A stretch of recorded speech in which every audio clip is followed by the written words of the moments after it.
I'm gonna start this out by saying, previously on R5 Central, we have to hurry. The anti-life equation's gonna erupt in 15 minutes. Give me a little bit of time. I'm good, but I'm not that good. Actually, no, I am that good. Give me 2 minutes. But they don't have it. The giant robot's headed this way. Oh no, that's a really cool giant robot. Give me 10 minutes. Priorities! And scene. Oh my goodness. Paul Chapman, that one was for you, and that was for free. You're welcome. Anyway.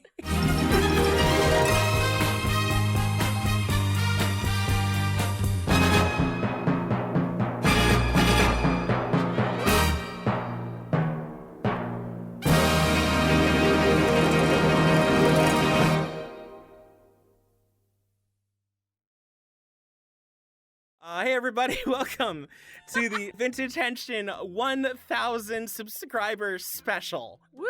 You know, by now it could be 1100. Don't say it! Don't say it! No! Hey. No! As of this morning, it's at like 10:40, so shh. Anyway. Yeah, I know, I'm shushing my good fortune. As always, Mike Den here at your service, and you can kind of tell I'm actually not talking to myself this once. I do have a very special guest here, a very old friend of the show, also my internet older sister, and if you are a fan of the old R5 Central days, she was one of the 3 voice actors who played Sapphire. I'm the lovely Cara Dennison, ladies and gentlemen. Hey guys, how's it going? Oh my god. I was thinking about that the other day, and I'm like, oh my gosh, yeah, there's like 3. And one of them's you. Yeah, one of them's just me, and that's it was me with modulation, and I think that's like 95% of the reason why I can do a feminine voice on command was because of that. There was also Kira Buckland, who has... That's right! Yeah, Kira Buckland, back when she was just starting out, and she has since blown up. She's in, like, everything. It's true. Yeah, she's currently in, I keep referring to as Bakarina, and I know that's not, like, the official name. My Next Life is a Villainous. Oh yeah, who's she in that? She's the, the white-haired girl, I forget her name. Oh, Sophia. Yeah, she's Sophia in that. That's a good role. And now available on Crunchyroll. No, I can't do that. We're not getting paid. Hey, come on. It's like, nope, I'm not shilling for anybody. I say this, but please, for the love of God, sponsorships, please. The funny thing is that essentially it's going to be the 900 subscriber special, because the plan was, the plan was 500 was going to be the Kamen Rider Q&A, and then I was going to do fun little things for every, like, segment. So, like, 600 I'd do something, 700 I'd do, like, an Ultra 7 thing, or whatever. But things exploded. Oh, darn. Yeah, things, That's terrible. Yeah, I know. Oh, woe is me. Woe is me for getting some modicum of success. I'm so sorry you've achieved popularity. That sucks. I know, it's terrible. That's not even what I wanted. But the joke was that this was going to be the 900 subscriber special because Q&A's for Q, because 9 is Q in Japanese. Wordplay, yeah. And then that didn't happen. I remember looking on Twitter, and my good old buddy Tom Constantine put out a tweet saying, hey guys, let's ruin the 800 subscriber special by getting him to 1,000. We can do it. Saw that. Actually, I retweeted that. That's right. I helped. I remember like tweeting to him, "This is your fault." He's like, "Haha, serves you right." And to be fair, I think it's revenge for all the years I set him on fire during Left 4 Dead 2. You know, of all the things that someone could get revenge with, pushing success is not the worst. True. There are so many other ways that he could have gotten revenge on you that would have been much more Ha!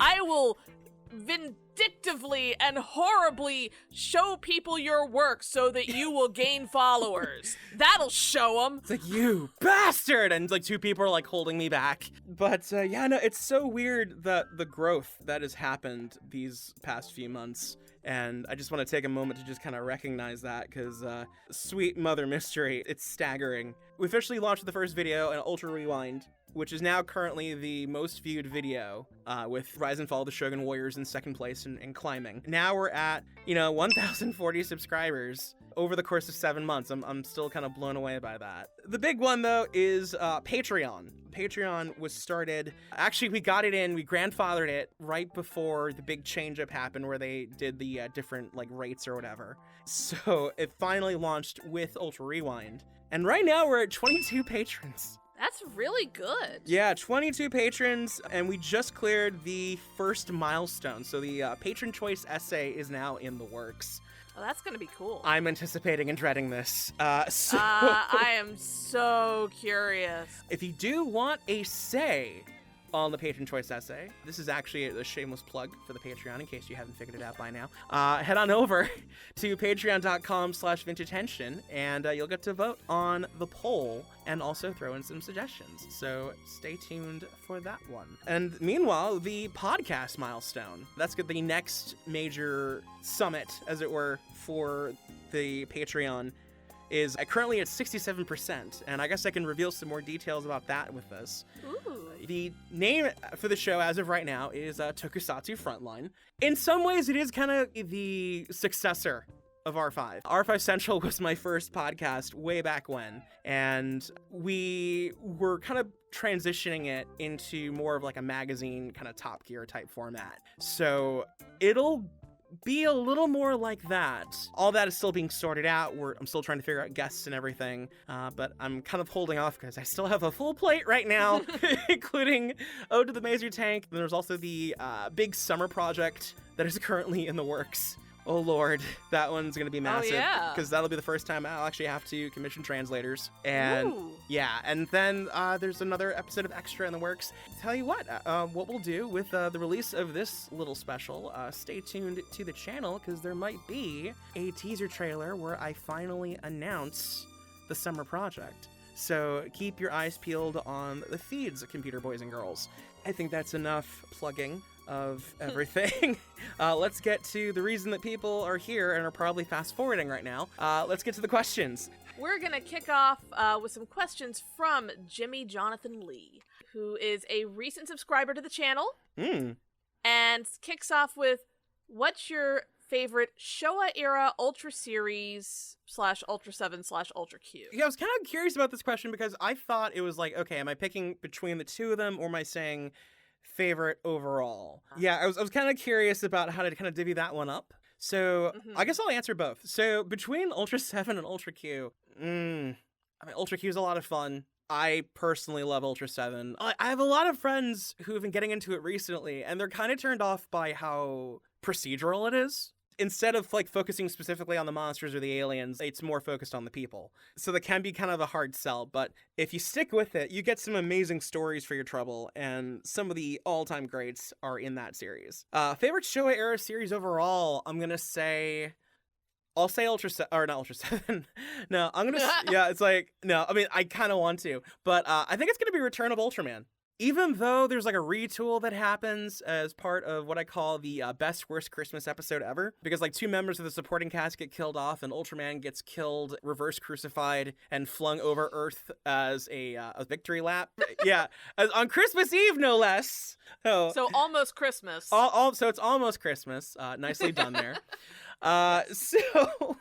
God damn it, of course you had to sneak that in there. But, yeah. But then from that point on, the show takes this like drastic turn and completely ditches its original premise. Even still, with the retool, you still get like 39-ish episodes that are just stellar. So if you are on the fence about the Mill Creek Ultraman collection, that would be the one I would say go for, like, beeline. But it looks like he has another question as well. Yes. Jimmy's second question is, what do you think are the main differences between Showa Era Toku and post-Showa Era Toku? It's a little hard to really answer this one because the Showa Era had such turbulence. Or not turbulence, it was just so much in flux.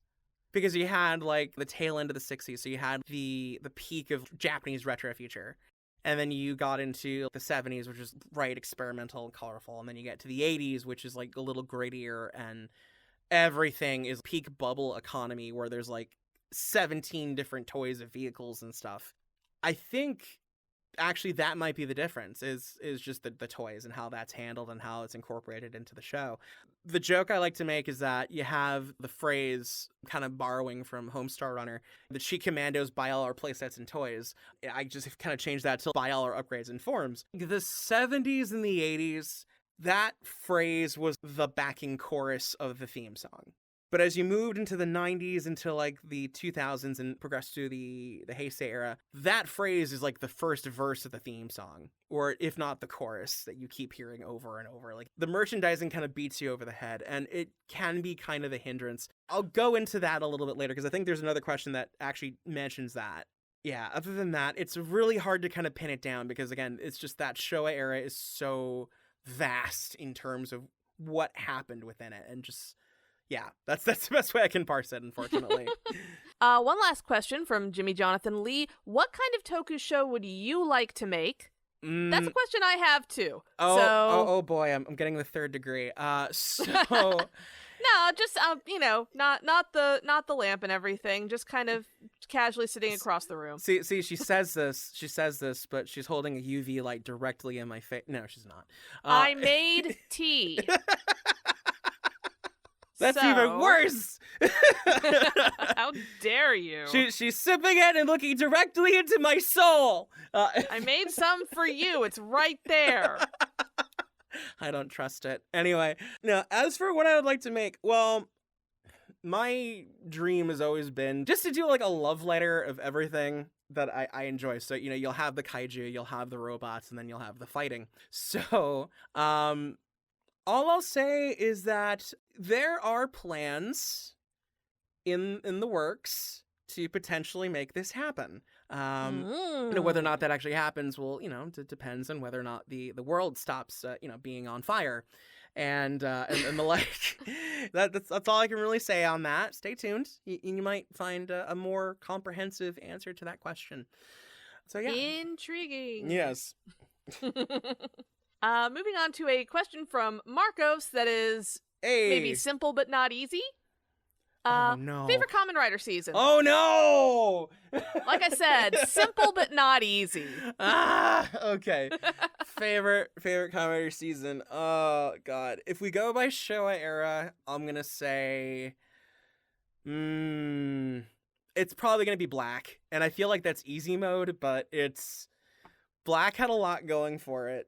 And I do love it. Like, even with its flaws and even at its wackiest, I think the structure of the show is pretty damn strong. For the Heisei era, that's where it gets harder. Because, like, that's when things really kind of stepped up their game a little bit. It's probably going to be either Kuga or Build. Kuga is just a really fantastic show, and I'm so happy that it's, like, legally available. Finally, for people to watch. Build is a show that we were spoiled rotten on, and I don't think we're ever going to get again. And that it managed to hold on to its guns in terms of how it handled certain things like character deaths and the like, and like the message it wanted to send out. It's kind of a cheap answer to kind of have a tie, but that's the best way I can put it. I mean, you put me on the spot, I have no choice. Fair enough. All right. Nanolengo asks, how do you feel about films that reimagine classics like Kikaider Reboot, Kamen Rider the First and the Next, or that Hurricane Polymar live-action film? Oh no, I have to talk about this. I had forgotten there was a live-action Polymar. I have to talk about this now. Oh no. You do, sorry. This is what you set yourself up for. I know, what have I done? Okay.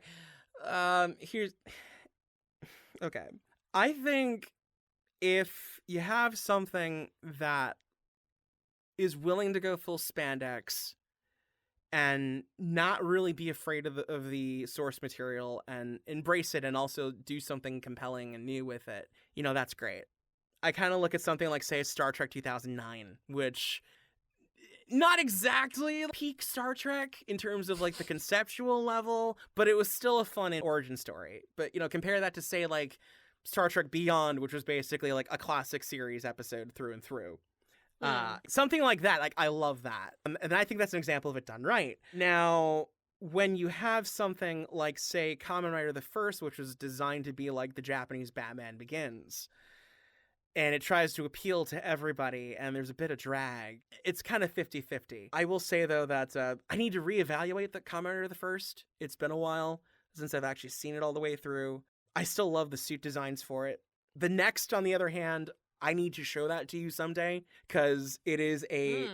So, like, they decided to do different genres for both movies. So, like, the first one's, like, love story, whatever. Second movie is peak J-horror by someone who cannot write J-horror. And it is so... That sounds so bad, and I love it! There are so many parts of that movie where are so unintentionally hilarious. The thing that sticks out to me is there's this flashback of...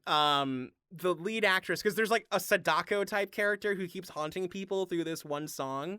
Of course there is. And so her origin story is a jealous actress pushes her down a flight of stairs, and she ends up face first in an electrical box, and she gets shocked. Now, oh dear. Now here's the thing. It's a horrific thing, right? It's a horrific thing to happen. However, why did they feel the need to do very fake slow motion of her falling into the electrical box and then cutting away to see her lifeless body getting shocked, and it's her just like flailing?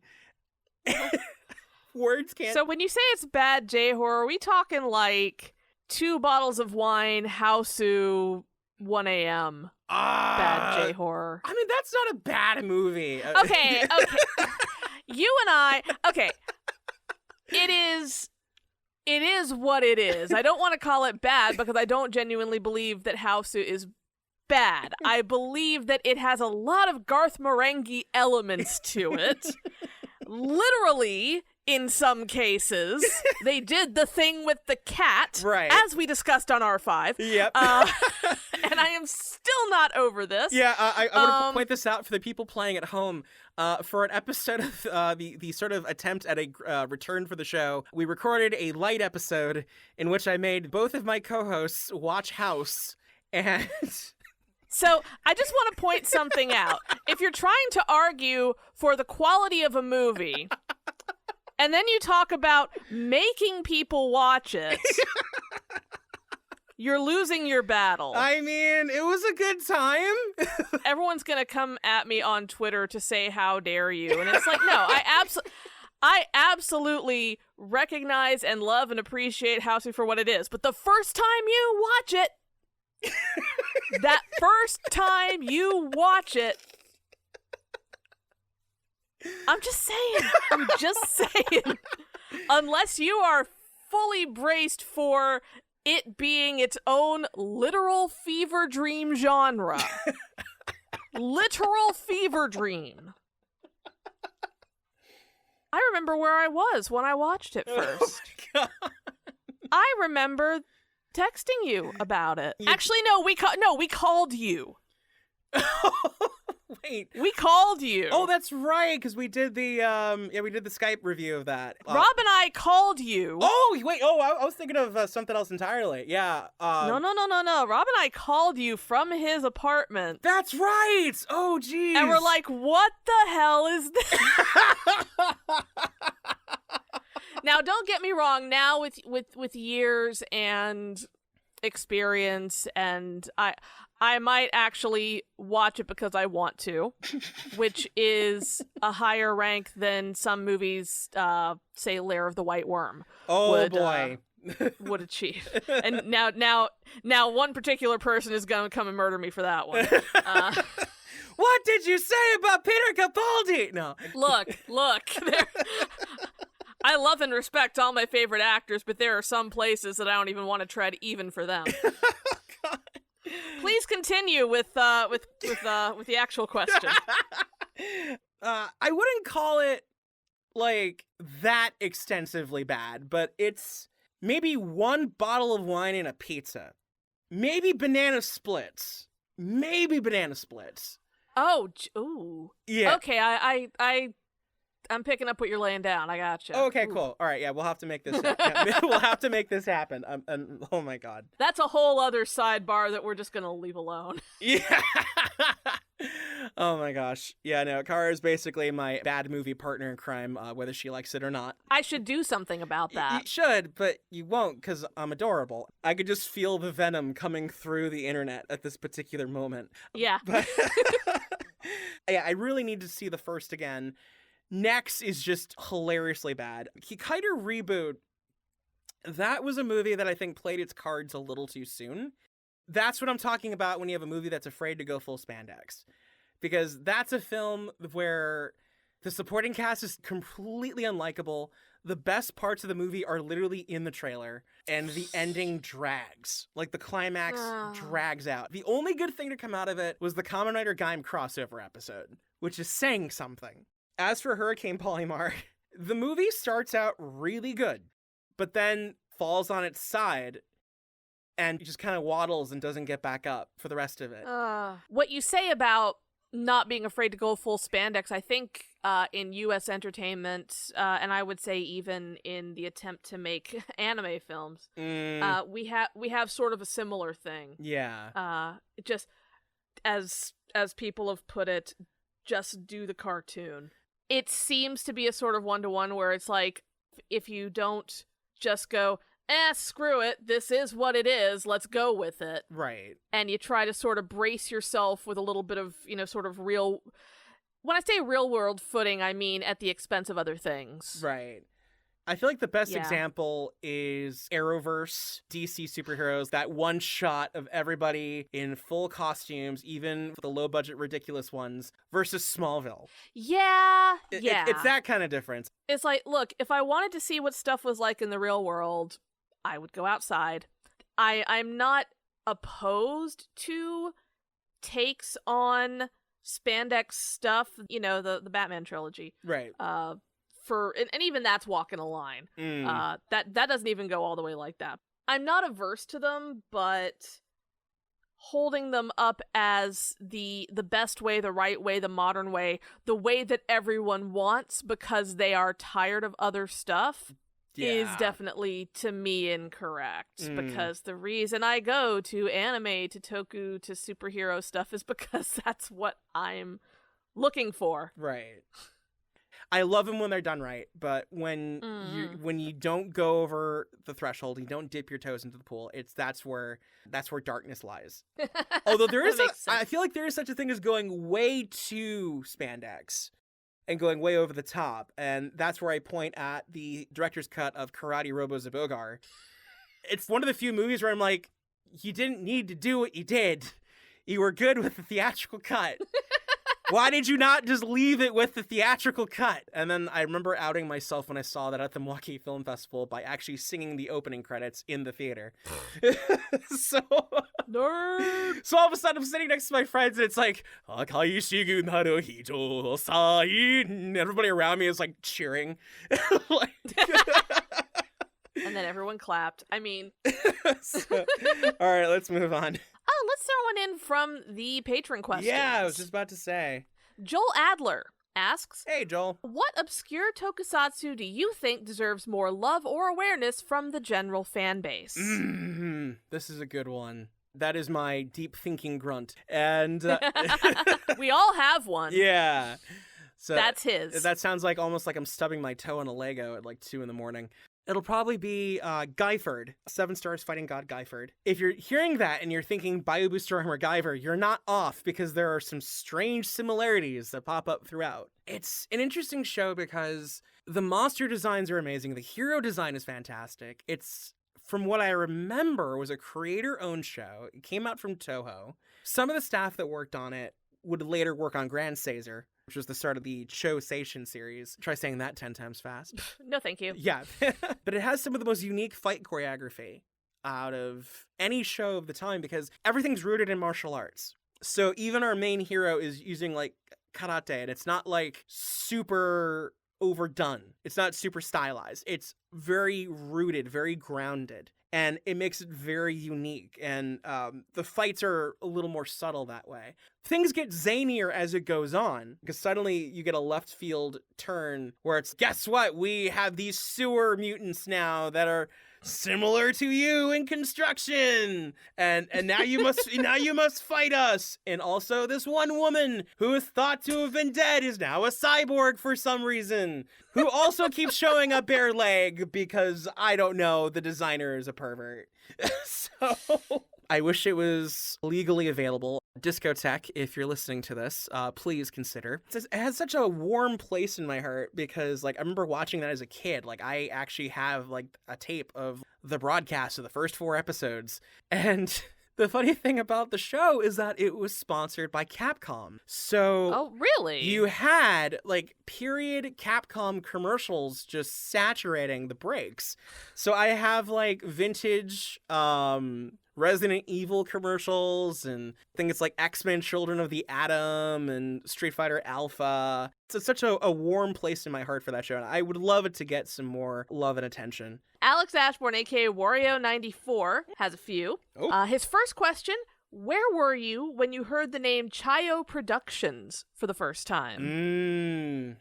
I don't remember. Probably sitting in front of a computer, and probably on Alt TV Sentai. The old Usenet groups. That was a weird time, and it sucks because a really good friend, I wouldn't say a mentor, but definitely someone who I really learned a lot about Ultraman from, left the fandom because of that. Oh, geez. Like, because he didn't like that, and he didn't like the general direction Tsuburaya was going. I kind of don't blame him. Next question: what would happen if both Toei and Hasbro decided to make a team-up special between the Power Rangers and Super Sentai? Clusterfuck. Just do it. Let's see what happens. I don't trust it. And third question: do you believe that an anime live-action tokusatsu hybrid would make a comeback?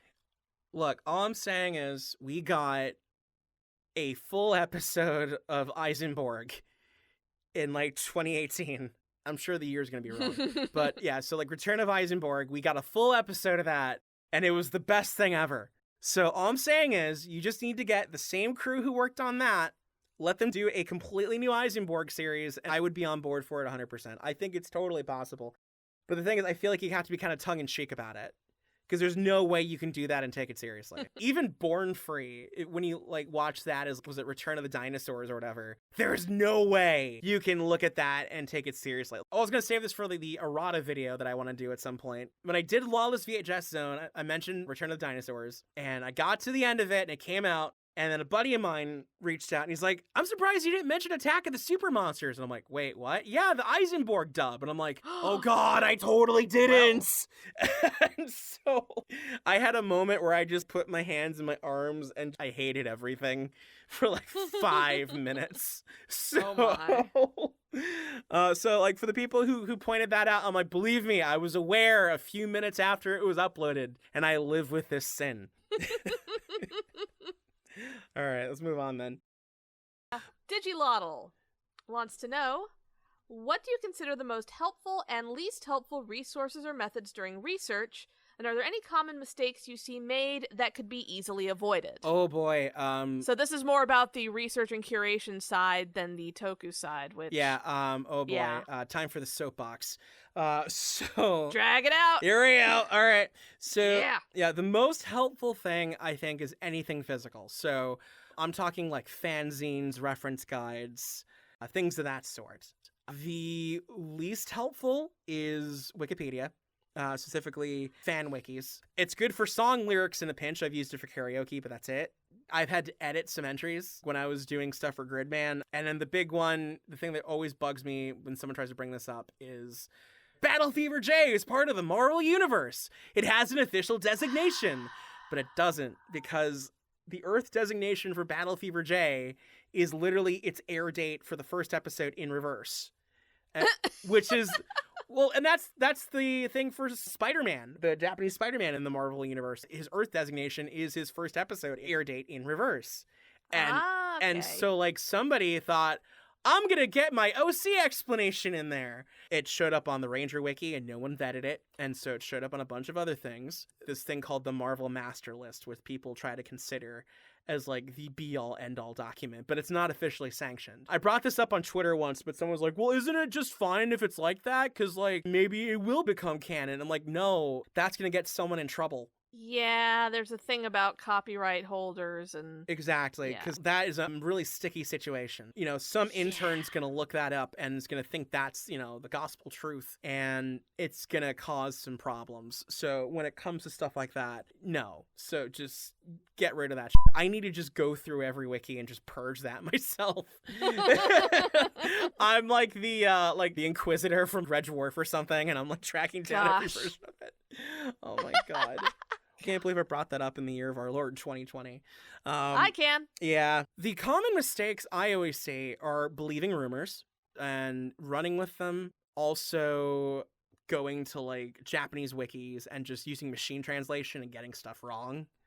Oh gosh, yes. And that, which has happened so many times. And then in general, just people not preserving things. So there are people sitting on entire archives of things. Actually, while working on Rise and Fall of the Shogun Warriors, I had found out that back in the days of like old fandom, there were people who claimed to have entire taped archives of those UHF broadcasts of Raideen from Marukai and Kiku TV, but they weren't sharing them with anybody. They wouldn't let them be archived. Huh.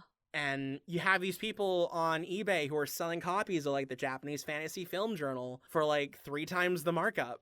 And it's ridiculous. Which, by the way, if you are hoarding information like that and you're trying to sell it at ridiculous prices, you're part of the fucking problem. I think there just needs to be like a push to get them all on like archive.org. I mean, I know right now, as of this recording, Internet Archive is kind of in some hot water. And yeah. Which I'm not going to totally go into, but for a variety of reasons, because I have way too many colorful metaphors about the certain people who spearheaded that effort and who can honestly go spin on it for all I care. All the same, though, like that stuff could be archived. That stuff could be put on like archive.org, but people want that nerd cred, and I hate that with a burning passion. If we're going to get any better with curation, it's going to be when we surrender ego. Professor Kaiju 101 has a few questions. Okay. Number 1, what are a few of your top toku franchises and why is Gridman number 1? That's a little pointed. just a bit. Just a wee bit pointed there. Top toku franchises. You know, my hashtag, of course, is watch more Ultraman. I think the bulk of the Metal Hero franchise is like my jam, because unfortunately I am peak 80s aesthetic trash, and so that appeals to me on every level. I mean, the Space Sheriff series is great, but like the Rescue Police series is so much fun. Wind Spectre and Soul Brain, what I've seen in their entirety, are just so ridiculous. There's an episode with like a giant bird, and it's the worst constructed giant bird ever. And there's several instances of giant bird episodes across both shows. I think the best episode ever of Wind Spectre, though, is when you have Brian, who is a prototype robot who is sent to the FBI, and his introduction, which takes place in America, by the way, with the worst English ever, is oh no, he shows up like RoboCop and he's like, I am the robot cop named Brian. He fires a grenade launcher and wipes out a bunch of people. So, I am from the FBI murder department. Just things are exploding everywhere, and I'm just like, yes, this is the best episode ever. Like, there's some things that are lost in translation, and that was definitely one of them. But hate the fact that they teased at the end of the goddamn Space Squad Q Ranger movie the return of Wind Spectre, and then we have had nothing Space Squad related since. And I'm like, you bastards, just give it to us. I think it's going to be between like Ultraman and Metal Hero. Second question. Do you have any opinion on the Kaiju, Godzilla, or Toku YouTube community, like things you would want to see more of, creators you enjoy, things you'd like to see less of? Okay, this is a loaded question. The channels that appeal to me the most are the ones that really have something to say or do something interesting. When I say actually having something to say, I think of like, more critical analysis or like really good reviews or just stuff with like substance that isn't just like Wikipedia regurgitation or Nostalgia Critic 2.0 or things like that, where it's like you might as well just watch the movie instead of watching this person who just goes through the movie and cuts every few minutes to just inject really low-hanging fruit jokes. And I see that format a lot, and I'm turned off right away. So, like, the stuff that I watch, Lost in Tokusatsu is a really good one. Kyodai Kino, Up from the Depths, Monstrosities. Those are all really good. Monster Island Buddies is also really fun. I never cease to have a good time with Monster Island Buddies. At the same time, I'm also a sucker for toy reviews and specifically like retro model kits, the Gatai Robo series and like Super Robots and a lot of the old Bandai Sentai mecha and things like that. My recommendations for that, Wotafa, who's like this amazing, really fun, energetic toy reviewer. My Poco Poco too, he does these amazing paint jobs on these retro kits. I love his channel to death. But stuff I'd like to see more of, well, I would like to see less of the Nostalgia Critic stuff. Or I'd like to see less Channel Awesome tier stuff. I'd love to see more preservation efforts, more history efforts. I feel like the Western fandom doesn't really focus on the history as much as it should. I would love to see more people be a little more proactive with that. Also, more independent stuff for the love of God that isn't just Power Ranger reimaginings. People have the power to make pretty much an entire movie in their backyards now. It's just a matter of time and training. Exactly. I'm not saying just go out and do it, because I of all people know that time is a commodity, but you know what I'm saying, is if you have the training, if you have the time, if you're kind of feeling it, you can find a way to do it. It may not be your $100 million dream, but you can make it in a way that will appeal to your fellow fans. One of the few good things I got out of art college was the motto of don't be afraid to make ugly things as long as you learn from them. Heck yeah. Yeah. Last question from Professor Kaiju 101. Are you up for collabs? Okay, so... Eye emoji. Yeah, so when it comes to collaborations, I'm extremely picky. And, I mean, you know this, having suffered through a lot of it with me. I've been burned a lot. Yeah, that's... You've been doing this for as long as either of us has. Yeah, like, I have been severely burned a lot. And it's either by people welching out or just through people hatching, as I call it. Where it's just, they don't turn out to be wonderful. So I'm really, really wary of collaborations with people I don't know personally, or I don't have a good enough like reputation with, or I know of them having a good enough reputation. So I'm not exactly doing it as of yet. Again, I have a massive backlog right now, so if I do a collaboration, it's like I want to put my 100% into it, and I'm like, my 100% is divvied up. Yeah, I don't think I can do collaborations as of right now. That's something where I will actually say, when the time comes, don't come to me, I'll come to you. Another thing, and this is something that I've dealt with, is when, I'm not going to try to speak for you, but in my case, when someone says something like that, that's not a way of saying, I don't trust you to be good. Right. Or, I look at you and go, you have not lived up to my bizarre expectations. It's, a lot of people will ask this question when you get to a certain level, and it's not like when you're just starting out and maybe one person ever has heard of you, and so the one person ever, and the one person ever, which is you. Right. That's one thing. It's like, it's very hard to communicate that when you say, no, I don't want to do collaborations because I am picky about who I work with, is not a way of saying, I immediately assume you are bad. Yeah, no. That's not the fact at all. It is literally a case of, I have had my heart broken, and I do not want to get hurt. I do not want to get hurt again if I can avoid it. I know you keep your eye on a lot of creators, and I think at this point, I think for a long time, really, it's like, you'll know when a person is pretty decent. Right. So, yeah.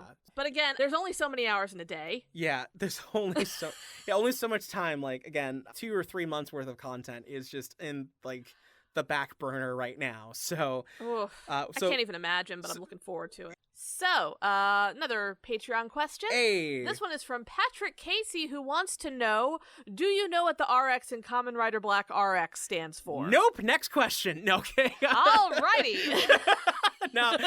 I tried looking this up, and I cannot find a really concrete explanation. I've been told it plays into the solar energy. Because the thing with Black is he has the little squiggle on his chest, and that's supposed to represent the snake from the Golgum logo. His logo is literally the squiggle, but with a little dot at the end removed and like a cross at the end for the tail. So I don't know if it's like severing the tie of this or whatever, but I don't know. I'm sure there's like some really obscure guidebook out there that explains it, and someone's gonna whip it out, and I'm gonna be really upset. Zugai Kotsu asks, if you were to pick a toku to adapt, what would it be, and how would you do it? I think that's like the one question I got a lot for this, which I'm really happy about, because that gives me like 3 shots at doing this. So, right away, I'm gonna say Andromelos. Kind of the black sheep of the Ultra series. It's a spinoff. It started out as a photo comic that in turn was inspired by the manga that in turn was the inspiration for the Ultraman Animator Expo short. So you have Zophie, who gets like lost in a black hole or something like that, and so they have to go find him, and then they find this mysterious Ultra Warrior named Melos, who has this armor or whatever. But then you find out, oh, it's Zophie all along, and he got armor for some reason. But then they decided to get that out of the way and make him an original character, come up with a bunch of other different characters, and then have like these like magazine comics. So then that expanded into a TV series, which is like shot for like the budget of a $1.05. That also in turn got revived a little bit in Ultraman X for the big crossover 2-parter with Ultraman Genga. So I would love to see that done with a bigger budget and full space opera. Because originally, when Trigger was trying to get an Ultraman anime, this is what eventually led to 4S Gridman. It was off the table because I think at the time they were developing the manga adaptation with Netflix or whatever. They were like, okay, you have 2 choices. You either have Gridman or Andromelos. And they ended up going with Gridman. Andromelos does show up in 4S Gridman for like a split second on the cover of a magazine. So you get kind of like a glimpse of what could have been. But I think it'd be kind of cool to revive that and get like, do it like the current wave of Ultra Fight series and shoot on green screen and make it like a big epic, and then get Koichi Sakamoto to do the action and get like a really good writer and just have at it. And I think it could be a good time. Second thing I would revive, I think you'll appreciate this. Okay. It's kind of a hard left, but whatever. Skeibon Deka. Yeah. Okay. Yeah. Because some places listed as a tokusatsu drama, so I'm going with it. There's a lot. Close enough. I mean, there's some staff from various shows that did work on it. I mean, one of the directors from Gavon worked on it. So I feel like I would love to see that come back. You need a director. It's going to be Sakamoto again. God damn it. And so, here's the thing. Make Sakamoto do it. Have him be the action director. Get a producer to keep him in check so he's not too pervy and he's not abusing slow motion. And then do not cast an idol in the lead. No Nogizakas. Well, yeah. Well, what it is you need like someone who has like an idol type quality, like has the physicality. So you need a Chihiro Yamamoto type, or you need like Minami Sakui type. Above all else, you need to do it like the JoJo's Bizarre Adventure anime, where all the ridiculousness is played completely straight, but it's also badass. So, yes. Super Yo-Yo that can rip your arm off. Yeah, you treat that with the same drama as defusing a bomb. Good. And then for the third one, this is a tough one because like Zerem would be great, and I would, if you can't get Iria, or if you can't get Iria's original actress, Yuka Moriyama. You remember from Garo, Rekka? Yeah. Yeah. Get her actress to play the new Iria, and I feel like you would have something really good there. A buddy of mine actually suggested the next Garo just take place in space so they can tie everything together and have like a version of Zerem show up, and I'm like, you know what? I don't hate this. I'm for it. But of course, I think really I just want like my dream Garo adaptation, which is like Gotham by Gaslight. So you have like like, you know, like Victorian London with Makai priests and stuff like that. I think that'd be amazing, but that's way too much money and would probably never happen. Looks great in my head, though. I know, it's wonderful. God damn it. So...